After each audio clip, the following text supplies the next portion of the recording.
heureux de vous accueillir pour cette avant-première des rencontres du cinéma de montagne de Grenoble. Je suis toujours encordé avec Monsieur Yves Exbraya, qui est le grand Manitou de la Maison de la Montagne de Grenoble et le grand ordonnateur des rencontres du cinéma de montagne de Grenoble. Bonsoir François. Yves, 14 ans, c'est la petite crise d'adolescence? Pas du tout. Au bout de 14 ans, on n'est plus adolescent quand on fait du cinéma de montagne. 14 ans, c'est le temps qu'il a fallu pour arriver à Grenoble dans une grande salle. Ça fait 4 ans qu'on est dans une salle de 3000 places. Ce qui, paraît-il, est le plus gros festival du monde. C'est ce qu'on nous a dit. On n'est pas les benchmarkés tous les festivals du monde. Mais en tout cas, tous les gens qui viennent à Grenoble, les étrangers, notamment qui vont dans beaucoup de festivals, nous ont dit qu'on n'a jamais vu nulle part en monde un festival lié au cinéma de montagne. Il y a 3000 personnes ensemble dans une salle. Et là, ça fait 4 ans que ça dure, donc c'est plus l'adolescence, c'est largement la maturité, une telle maturité qui fait que maintenant on a encore envie de grandir et de passer à une dimension encore supérieure sans avoir vraiment toutes les pistes aujourd'hui, mais on va y arriver. C'est une avant-première, une soirée pour prévoir les rencontres qui ont lieu la semaine prochaine à Grenoble. À Paris, ce sera au Grand Rex, ce sera le 25 mars. Ça s'appelle en fait la Nuit de la Montagne. Les créateurs de cet événement sont avec nous. Ce sera un événement un peu plus payant qu'aujourd'hui, mais ce sera un événement pour vous les Parisiens, et on est très contents nous de pouvoir apporter notre contribution à cet événement qui aura lieu donc au printemps à Paris.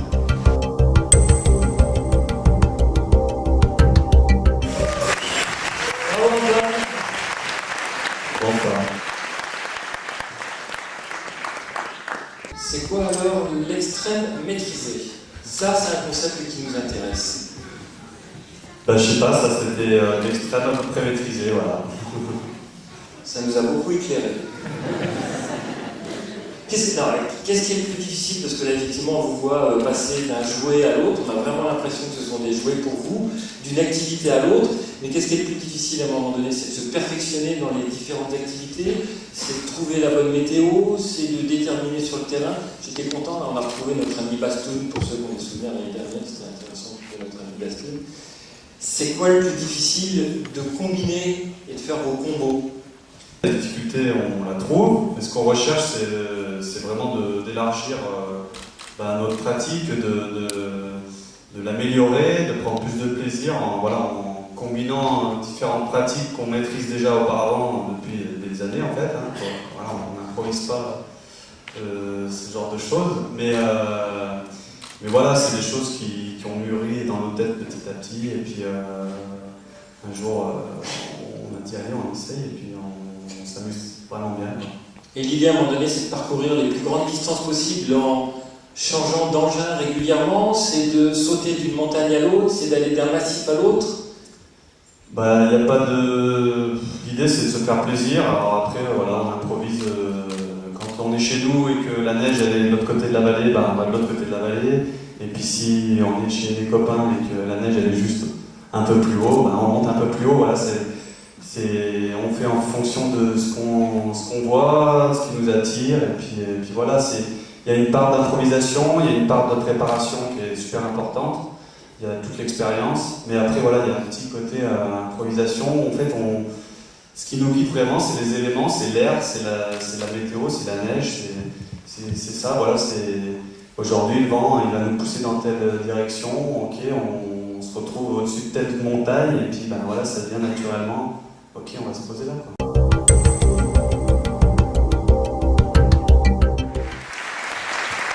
Yves est un grand spécialiste de la flore et de la faune alpine, il va nous rejoindre pour m'aider à interviewer ces deux jolies demoiselles. Venez au centre de la Voilà. Vous en avez fait quoi du cadreur? Oulala, ouais, le pauvre, en fait, c'était pas du tout un habitué des randos, donc je pense qu'il s'en souviendra, mais toute sa vie. Mais bon, il était content au final. Cécile, dans le milieu de l'aventure, on te connaît un petit peu pour tes voyages aux quatre coins du monde, le voyage que tu as organisé au Kamtchatka avec ton frère. Qu'est-ce qui t'a pris tout d'un coup de vouloir redécouvrir les Bauges et d'organiser une expédition près de chez toi? On était fauchés, c'est ça, Sandrine? Non, en fait, l'idée, j'aime beaucoup. C'est près de chez nous, on connaît pas si bien. Et puis, je peux te laisser dire la suite, en fait,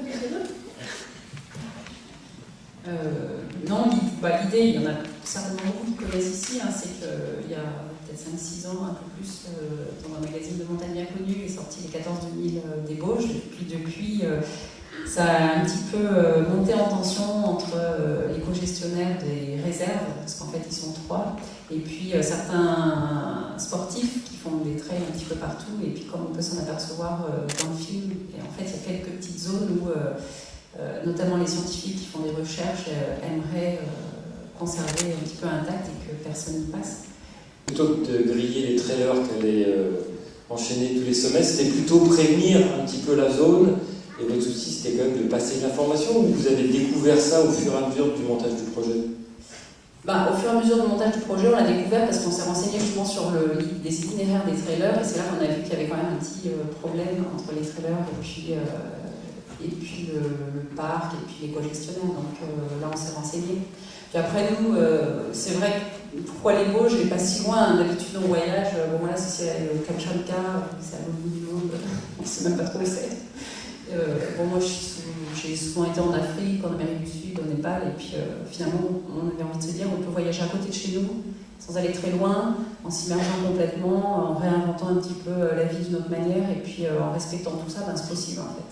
Le film que vous avez vu tout à l'heure, Alchimie, a été aidé par le FODACIM. Les 14 2000 également. Le prochain, Natenco, le suivant, Trango. En fait, pourquoi je dis ça? C'est parce que si nous avons à Grenoble une programmation de films tout neufs, qui même sortent du four, soit ce matin, soit hier, soit avant-hier, vous êtes vraiment les premiers à essuyer les plâtres. C'est parce qu'on a permis à ce film d'exister en donnant un petit coup de pouce. Alors, petit coup de pouce qu'on donne depuis longtemps à la ville de Grenoble, et puis on était un petit peu isolé à donner ce coup de pouce à des films. En fait, on ne pouvait pas en aider beaucoup. Donc on a décidé, de manière un petit peu comme ça, un jour, qu'on pouvait ne pas être seul à aider des films de montagne. Donc nous avons mis en place, créé une association avec des partenaires, dont certains sont ici ce soir. Il y a la Fédération française des clubs alpins de montagne, dont le président et le vice-président sont avec nous ce soir. Merci d'être là et merci pour votre contribution au FODACIM. Dans le FODACIM, il y a également la région Rhône-Alpes, donc la ville de Grenoble, qui finalement met une participation bien moindre par rapport à avant. Et ça, on y gagne. Ne règle pas tes comptes, continue. Il y a également Au Vieux Campeur, qui est partenaire du FODACIM, la groupe La Fuma, avec les 3 marques, Millet, EDR, La Fuma. Il y a la société Petzel, qui est également avec nous ce soir. Donc grâce à ce partenariat de toutes ces institutions et ces entreprises, eh bien, les films de montagne peuvent exister. En tout cas, on peut aider les films de montagne à se faire quand ils ont des tout petits soucis de budget, car il n'y a pas vraiment de marché économique réel pour le cinéma de montagne.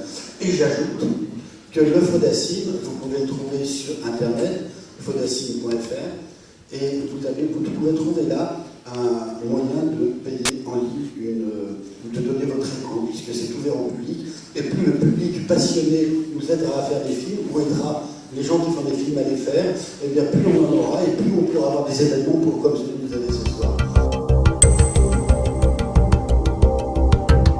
Pourquoi est-ce que autant de gens y vont finalement? Je pense que ça a trait beaucoup à lui et à sa personnalité qui est pleine d'optimisme et de sa force de caractère qui transparaît complètement dans le film. Et ce film, s'il fonctionne, c'est grâce à lui. C'est l'émotion de sortie en montagne, c'est l'émotion qui sont au-delà de... C'est dit par Sébastien à un moment dans le film, qui sont au-delà de la solidarité. Oui, c'était là au début, mais d'abord Nat qui s'est remis à l'autonomie tout seul, à vélo, puis à skier en station. Et c'est à ce moment-là que c'est beau, je me dis, il sent super bien, quoi. Allez, on y retourne, et finalement, c'est ce qu'il souhaitait, pouvoir retourner avec ses copains en montagne, revivre les mêmes choses que ce qu'il vivait avant son accident. Et aujourd'hui, je crois que c'est ce qu'ils vivent, et effectivement, on a vachement envie d'aller le vivre avec eux. L'usage de la joëlette, de manière à aider des handicapés à aller en montagne, de faire de la rando, de faire du ski, mais ça ne lui convenait pas à Nathanaël. Il a voulu inventer un autre moyen de manière à être le plus autonome possible, y compris en ski de rando. Il a fallu un peu travailler pour accepter qu'il soit tiré, tracté par nous. C'était la condition exclusive de pouvoir descendre tout seul. Donc à chaque fois, on est limité sur les courses par rapport à ce qu'on peut faire à la descente. On avait essayé sur une course, un raid, peut-être une joëlette, et il avait dit non, ça sert à rien de servir de boulet, quoi. Donc c'était clair et net pour lui, il est acteur de sa vie. Voilà, je crois que c'est important de le rappeler, c'est que dans la descente, il y a un certain nombre de tracteurs qui galèrent vraiment pour essayer de suivre Nathanaël. Juste une dernière question. Nathanaël, à travers sa personnalité et tout ce qu'il a créé, cristallise aussi une génération, un milieu, voire une culture. Autour de Grenoble, on connaît la culture des forums. Et ça se passe relativement bien derrière le clavier, mais quand après, concrètement, il faut organiser le covoiturage pour les 26 tracteurs, ça devient un peu plus compliqué, mais il y a quelque chose de presque culturel autour de ça. Oui, alors c'est vrai que Nathanaël, pendant qu'il était encore valide, il était accro à tous les forums internet pour diffuser, soit prendre les informations pour ses courses à lui, soit diffuser les informations qu'il avait. Donc il a créé vraiment un réseau il est assez reconnu dedans. Lorsqu'il a eu son accident, les gens se sont assez mobilisés pour lui. Et cet outil internet, donc c'est comme tout camp, parce qu'il tourne en grande partie, aujourd'hui ça sert à organiser ses sorties rando-tractées. On est 5-6 à un noyau dur de 5-6 à pouvoir faire la sortie le week-end. 5-6 c'est pas du tout suffisant pour une rando-tractée. Il faut compter 10 personnes sur la corde et encore 10 personnes à côté pour porter les skis et les gâteaux au chocolat. Et ça, c'est un peu le miracle qu'il y a autour de Nathanaël et un miracle au travers d'Internet, c'est-à-dire qu'on se retrouve à 10, 20, 30 personnes, parfois plus encore, des gens qui viennent pas de Grenoble, qui viennent de Savoie, de Haute-Savoie, de Drôme, d'Ardèche, de Lyon, parfois de Paris même. Donc ça, c'est vraiment un moteur important pour cette activité. Quel est le gros challenge prévu pour l'année 2013, de manière à ce que tous nos amis s'entraînent avant d'aller tracter? Alors pour cette année, on n'a pas encore défini de calendrier, on ne sait pas si on va sortir cette année, ça dépendra de Nathanaël exclusivement, c'est lui qui décide et qui verra par rapport à sa condition.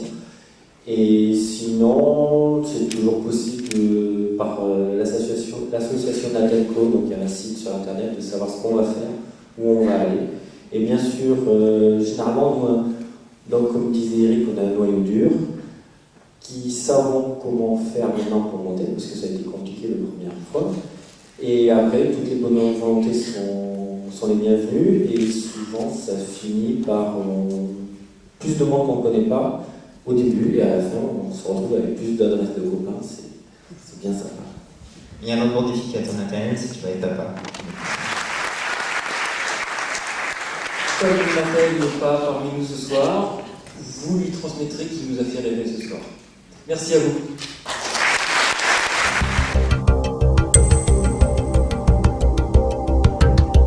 Santo, plusieurs fois championne du monde d'escalade, vainqueur de la Coupe du monde d'escalade. On s'en souvient quand même. Comment on passe de l'escalade, de l'escalade en salle en particulier, au base jump? Ça c'est un long process. Bon, avant tout, moi j'adore la montagne. Le fait d'être tout le temps en haut d'une montagne ou d'une face m'a vraiment donné envie de sauter. Donc du coup, je me suis mise au parachutisme. J'ai suivi le processus normal, parachutisme, base jump. Et c'est quoi le cursus pour devenir base jumpeuse? Donc on saute d'abord depuis un avion, on apprend à faire de la chute libre, à ouvrir son parachute, à s'appuyer sur l'air. Mais c'est pas si simple quand même après de franchir le pas et de s'affranchir de l'avion. Il faut se faire adopter. C'est ça. Non, il faut trouver un mentor, une personne qui a vraiment déjà des années d'expérience et qui va vouloir vous montrer la bonne façon de procéder et surtout vous dire il faut y aller doucement. C'est un sport qui est à donner l'énergie, qui est aussi très addictif et il faut savoir aussi aller doucement. Mais la grosse différence, c'est que quand on saute d'avion, on a un vent relatif et on est tout de suite porté dans l'air. Quand on est au pied d'une face, là, il n'y a pas d'air tout de suite. Les 2 premières secondes, on est absorbé par le vide. C'est tout à fait comme vous l'aviez prévu. Vous n'avez pas pu gravir la face que vous aviez envisagée et en plus, vous n'avez pas réussi à atteindre finalement votre bord de falaise que vous aviez envisagé. Oui, c'est ça. En fait, c'était extrêmement complexe d'arriver au bord de la face. Donc, ça valait pas la peine. On rentre vivant, on rentre content, comme on dit. Donc, on est rassuré que tu n'es pas aussi addict que ça. Merci. Merci. Voilà, Chine, il s'est trouvé que c'était Erwan, grâce à Olivier Valma, qui a découvert ce coin incroyable et qui assez rapidement a réussi à motiver des gens, parce que la belle ville, elle est équipée dans des verres tout plein de salpêtres et des voies tout à l'envers. Là, il faut vraiment être malade à la base, donc ils trouvent des gens malades. Je suis heureux de l'entendre dire. Mais c'est grand comme la France, là, l'endroit où il y a des arches, il y en a à des kilomètres, enfin, il y en a. Non, mais c'est vraiment énorme, quoi. Donc ça va continuer, l'escalade va continuer. Les Chinois débutent la grimpe, c'est encore pas très facile et réservé à une élite. Mais c'est comme chez nous, il y a un petit moment, il y a les premiers murs, mais avec une vitesse incroyable en Chine. Donc le nombre de grimpeurs chinois augmente. Voilà, ça a lancé l'activité, là, ça a vraiment lancé l'activité sur l'Asie, avec ce fait de la road trip. Et ça, c'est positif. Et il y a des jeunes filles, là, Nina Capres, qui avait ouvert l'ouverture l'année passée. Et en Argentine, ils ont ouvert des voies. Parce que finalement, sans ouverture, enfin, il n'y a pas d'escalade. Et les jeunes s'en rendent compte. Et voilà, donc ça, c'est quand même assez positif. Une marque, enfin, finalement, elle revienne à la base de l'activité et motiver la jeunesse qui, normalement, brille sur les images à aller faire le travail ingrat, mais essentiel de création.